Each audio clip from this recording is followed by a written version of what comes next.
we ended with a little preview. I said we were going to look at Viking sport, so I'm very interested to see what Vikings did for sport. If you have something you want me to whisper about in Whispering Wikipedia, please leave a comment below.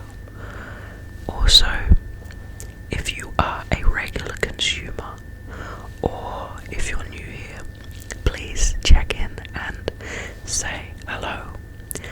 I love seeing familiar faces, and I also love meeting new people who just arrived at my content. It's a major source of motivation for me, so yeah. Let's get into the reading. Viking sports. Sports were widely practiced and encouraged by the Vikings. Sports that involved weapons training and developing combat skills were popular. Man, sometimes I kind of wish I could live in a different period of time, but then I think about, medical treatment and stuff like that, and I'm more hesitant, but I would love to be in a society where weapons training is a more popular sport than, for example, soccer or rugby or something like that. This included spear and stone throwing, building and testing physical strength through wrestling, fist fighting, and stone lifting. In areas with mountains, mountain climbing was practiced as a sport. Agility and balance were built and tested by running and jumping for sport, and there is a mention of a sport that involves jumping from oar to oar on the outside of a ship's railing as it was being rowed. Interesting. Swimming was a popular sport, and Snorri Sturluson describes 3 types: diving, long-distance swimming, and a contest in which 2 swimmers try to dunk one another. That sounds fun. Children often participate in some of the sport disciplines, and women have also been mentioned as swimmers, although it is unclear if they took part in a competition. King Olaf Tryggvason was hailed as a master of both mountain climbing and oar jumping, and was said to have excelled in the art of knife juggling as well. Skiing and ice skating were the primary winter sports of the Vikings, although skiing was also used as everyday means of transport in winter and in the colder regions of the north. Wow! That's quite interesting. Skiing being a primary method of transportation. That's quite interesting to think about. I can't really imagine a Viking skiing. I wonder what ski they would use. Horse fighting was practiced for sport, although the rules are unclear. It appeared to have evolved 2 stallions pitted against each other within smell and sight of fenced-off mares. Whatever the rules were, the fights often resulted in the death of one of the stallions. That's a bit sad. I don't think I'm a fan of that. Icelandic sources refer to the sport of Natalake, a ball game akin to hockey. Natalake involved a bat and a small, hard ball, and was usually played on a small field of ice. The rules are unclear, but it was popular with both adults and children, even though it often led to injuries. Natalake appears to have been played only in Iceland, where it attracted many spectators, as did horse fighting. as a sport was limited to Denmark, where it was not regarded as an important occupation. Birds, deer, hares, and foxes were hunted with bow and spear, and later with crossbows. The techniques were stalking, snare, and traps, and par-force hunting with dog packs. Now to games and entertainment. Both archaeological finds and written sources testify to the fact that the Vikings set aside time for social and festive gatherings. Board games and dice games were played as a popular pastime at all levels of society. Preserved gaming pieces and boards show game boards made of easily available materials like wood or bone, while other finds include elaborately carved boards and game pieces of glass, amber, and antler or walrus tusk, together with materials of foreign origin such as ivory. The Vikings played several types of taffel games: Heffeltaffel, Nithtaffel, Nines Men's Morris, I don't know what that is, and less common, Kvatstaffel. Chess also appeared at the end of the Viking Age. Nithtaffel is a war game in which the object is to capture the king's peace. A large hostile army threatens, and the king's men have to protect the king. It was played on a board with squares, using black and white pieces, with moves made according to dice rolls. The Ockelbo runestone shows two men engaged in Hefnaffel, and the sagas suggest that money or valuables could have been involved in some dice games. On festive occasions, storytelling, skaldic poetry, music, and alcoholic drinks like beer and mead contributed to the atmosphere. Music was considered an art form, and music proficiency as fitting for a cultivated man. The Vikings are known to have played instruments including harps, fiddles, lyres, and lutes. Experimental archaeology. I wonder what this is about. Experimental archaeology of the Viking Age is a flourishing branch, and several places have been dedicated to this technique, such as Jorvik Viking Centre in the United Kingdom, Sanglenet Lair, and Ribe Viking Centre in Denmark, Forteviken Museum in Sweden, or Lottefrøl Viking Museum in Norway. Viking Age reenactors have undertaken experimental activities such as iron smelting and forging using Norse techniques at Norstead in Newfoundland, for example. On July the 1st of 2007, the reconstructed Viking ship Skaldelev II, renamed Sea Stallion, began a journey from Roskilde to Dublin. The remains of that ship and 4 others were discovered during a 1962 excavation in the Roskilde Fjord. Tree-ring analysis has shown the ship was built of oak in the vicinity of Dublin in about 1042.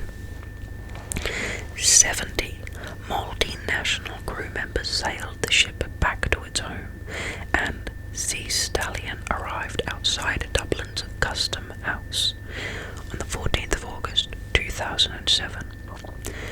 The purpose of the voyage was to test and document the seaworthiness, speed, and maneuverability of the ship on the rough open sea and in coastal waters with treacherous currents.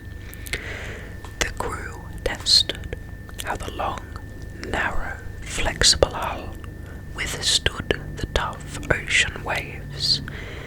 The expedition also provided valuable new information on Viking longships and society. The ship was built using Viking tools, materials, and much the same methods as the original ship. Now we talk about cultural assimilation. Elements of Scandinavian identity and practices were maintained in settler societies, but they could be quite distinct as the groups assimilated into the neighbouring societies. Links to a Viking identity remained longer in the remote islands of Iceland and the Faroes. Now we go to weapons and warfare. Knowledge about the arms and armour of the Viking Age is based on archaeological finds, pictorial representation, and to some extent on the accounts in the Norse sagas and Norse laws recorded in the 13th century.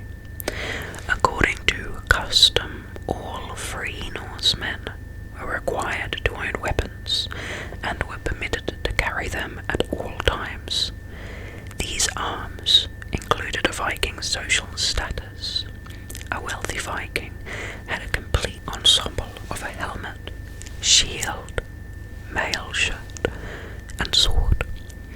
However, swords were rarely used in battle, probably not sturdy enough for combat, and most likely only used as a symbolic or decorative item.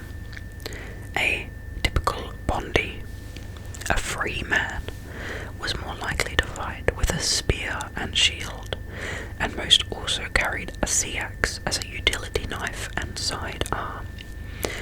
Bows were used in the opening stages of land battles and at sea, but they tended to be considered less honourable than melee weapons. Vikings were relatively unusual for the time in their use of axes as a main battle weapon. The Huskarls, the elite guard of King Nut, the later of King Harold II, were armed with two hand axes and that could split shields or metal helmets with ease. Wow, that's freaky. The warfare and violence of the Vikings were often motivated and fueled by their beliefs in Norse religion, focusing on Thor and Odin, the gods of war and death. In combat, it is believed that the Vikings sometimes engaged in a disordered style of frenetic, furious fighting known as berserkergang, or being a berserker, leading them to be termed berserkers. And that can also be considered true for most of the primitive or warlike societies around the area at the time before and after. For a little bit, they've got their own versions of berserkers, such as the natives of Britain, the Celts, the Franks. All of the different groups have kind of their own version of that. Such tactics may have been deployed intentionally by shock troops, and the berserker state may have been induced through ingestions of materials with psychoactive properties such as hallucinogenic mushrooms, Amanita muscaria, and large amounts of alcohol. Now we go to trade. The Vikings established and engaged in extensive trade networks throughout the known world and had a profound influence on the economic development of Europe and Scandinavia, except for the major trading centres of Ribe, Hedeby, and the like. The Viking world was unfamiliar with the use of coinage and was based on so-called bullion economy, that is, the weight of precious metals. Silver was the most common metal in the economy, although gold was also used to some extent. Silver circulated in the form of bars or ingots, as well as the form of jewellery and ornaments. A large number of silver hoards from the Viking Age have been uncovered, both in Scandinavia and the lands they settled. Traders carried small scales, enabling them to measure weight very accurately, so it was possible to have a very precise system of trade and exchange even without regular coinage.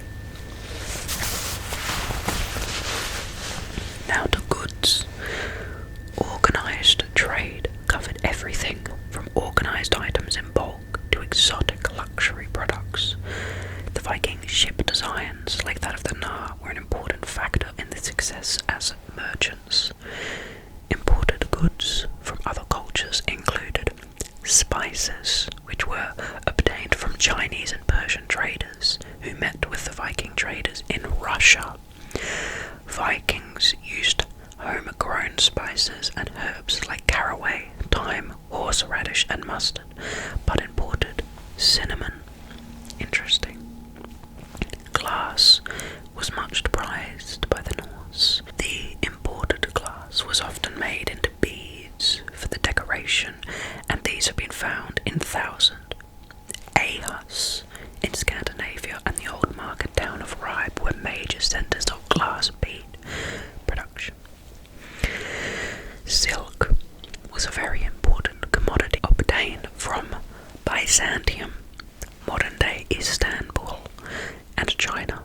It was valued by many European cultures of the time, and the Vikings used it to indicate status such as wealth and nobility. Many of the archaeological finds in Scandinavia include silk. Wine was imported from France and Germany as a drink of the wealthy,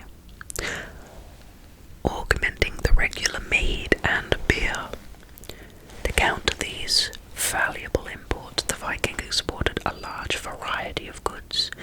These goods included amber, which are the fossilized resin of pine tree, was frequently found on the North Sea and Baltic coastline.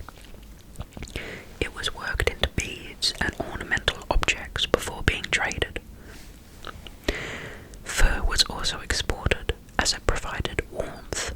This included furs of pine martens, foxes, bears, otters, and beavers. Cloth and wool.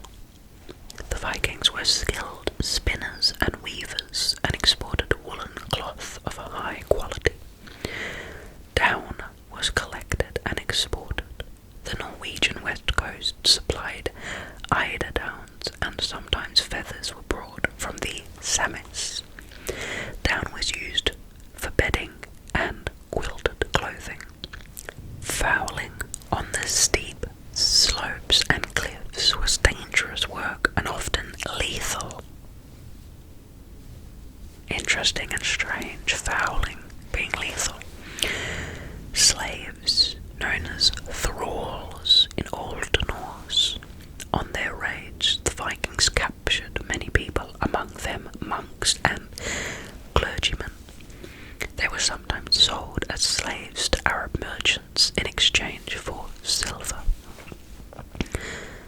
Other exports included weapons, walrus ivory, wax, salt, and cod. As one of the more exotic exports, hunting birds were sometimes provided from Norway to the European aristocracy from the 10th century.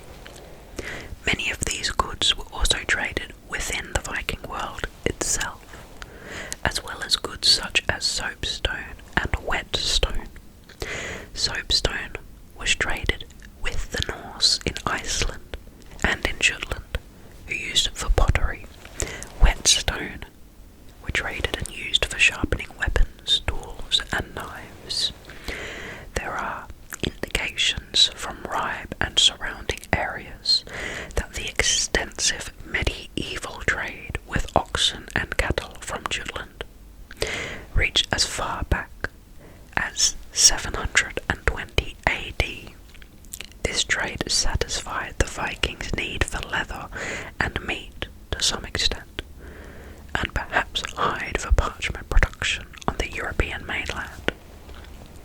Wool was also very important as a domestic product for the Vikings, to produce warm clothing for the cold Scandinavian and Norse climate, and for sails.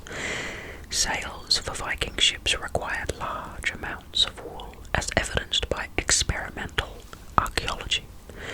There are archaeological signs of organized textile productions in Scandinavia, reaching as far back as the early Iron Age.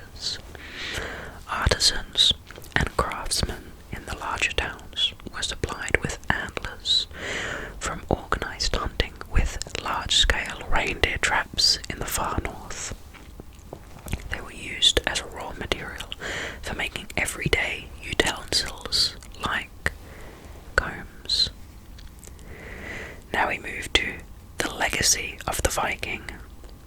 Okay, friends, I think that wraps up this episode of the Viking Whispering Wikipedia. I hope you had a really nice time listening.